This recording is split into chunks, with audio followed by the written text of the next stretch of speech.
Assalamualaikum warahmatullahi wabarakatuh. Perkenalkan, nama saya Sri Wahyuni dengan NIM 240301021150 dari program studi PJJ Akuntansi. Video ini dibuat untuk memenuhi tugas ujian akhir semester mata kuliah Sistem Pengendalian Manajemen. Dalam presentasi ini, saya akan membahas 5 poin utama, yaitu yang pertama, definisi kinerja keuangan, yang kedua, jenis rasio yang keuangan, yang ketiga, dampak pada perusahaan dan stakeholder, yang keempat, contoh kasus, dan yang kelima, yaitu kesimpulan dari keseluruhan pembahasan. Baik, pembahasan yang pertama yaitu tentang definisi kinerja keuangan. Apa sih kinerja keuangan itu? Kinerja keuangan adalah proses evaluasi kesehatan finansial perusahaan melalui analisis laporan keuangan. Ini seperti check up kesehatan, namun untuk perusahaan kita menggunakan angka-angka dalam laporan keuangan untuk mendiagnosis kondisi perusahaan. Nah, pengukuran ini bertujuan untuk mengidentifikasi 3 hal utama. Yang pertama, kekuatan perusahaan, yaitu apa saja yang sudah berjalan dengan baik. Yang kedua, yaitu kelemahan, seperti area mana yang harus perlu diperbaiki. Dan yang ketiga, yaitu peluang. Jadi, potensi apa saja sih yang bisa dimanfaatkan untuk pertumbuhan? Nah, semua informasi ini digunakan sebagai dasar pengambilan keputusan yang sangat strategis. Untuk mengukur kinerja keuangan, kita menggunakan 4 rasio utama. Yang pertama, yaitu rasio likuiditas, yang kedua, rasio solvabilitas, yang ketiga, rasio profitabilitas, dan yang keempat, yaitu rasio aktivitas. Baik, rasio yang pertama yaitu rasio likuiditas. Rasio likuiditas sangat penting karena mengukur kemampuan perusahaan untuk membayar utang jangka pendek atau kewajiban yang jatuh tempo dalam waktu yang dekat, biasanya dalam waktu 1 tahun. Ada 2 rasio utama yang digunakan. Yang pertama yaitu current ratio, dihitung dengan rumus aset lancar dibagi dengan hutang lancar.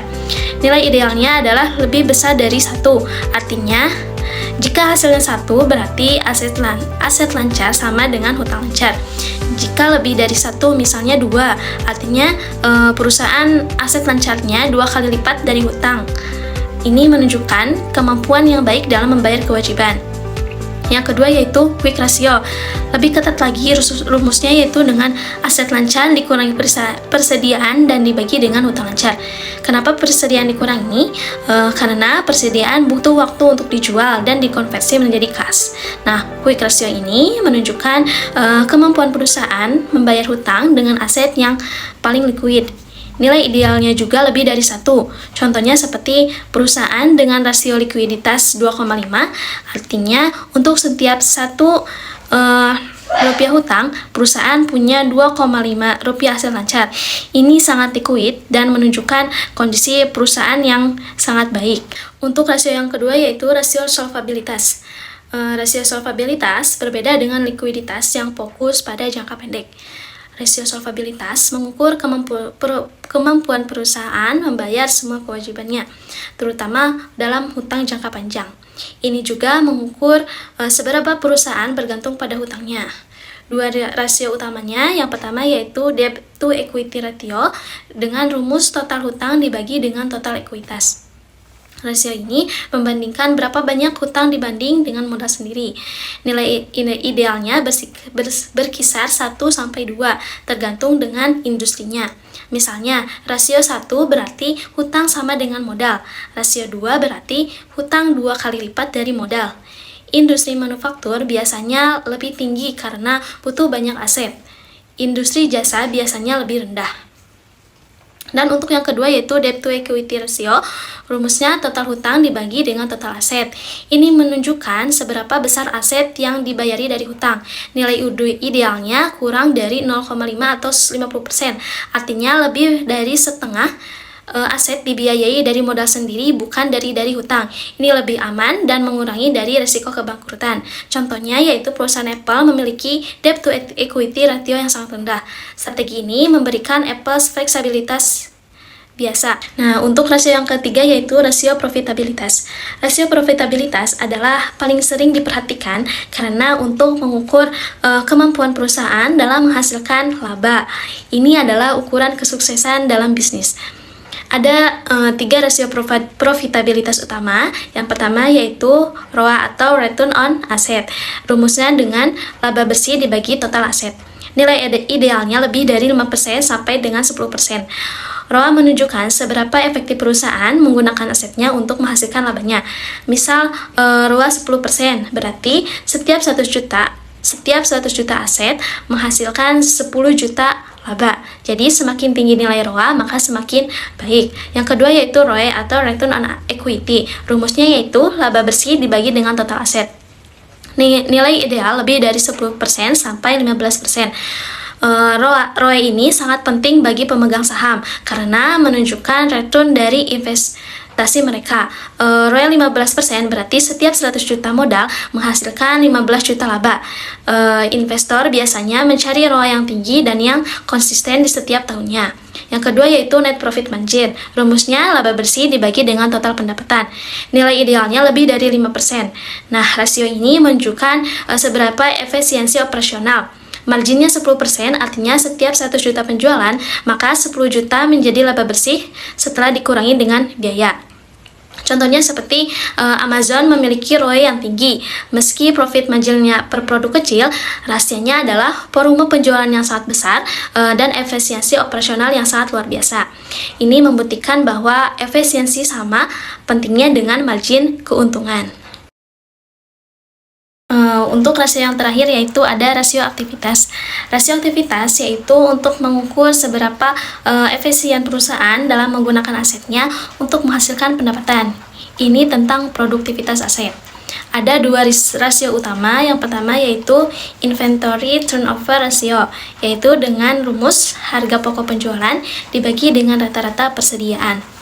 Rasio ini menunjukkan seberapa kali persediaan terjual dan diganti dalam satu periode. Misalnya hasil dari rasio inventory turnover yaitu 12, berarti setiap bulannya 1 kali perputaran atau setiap satu bulannya.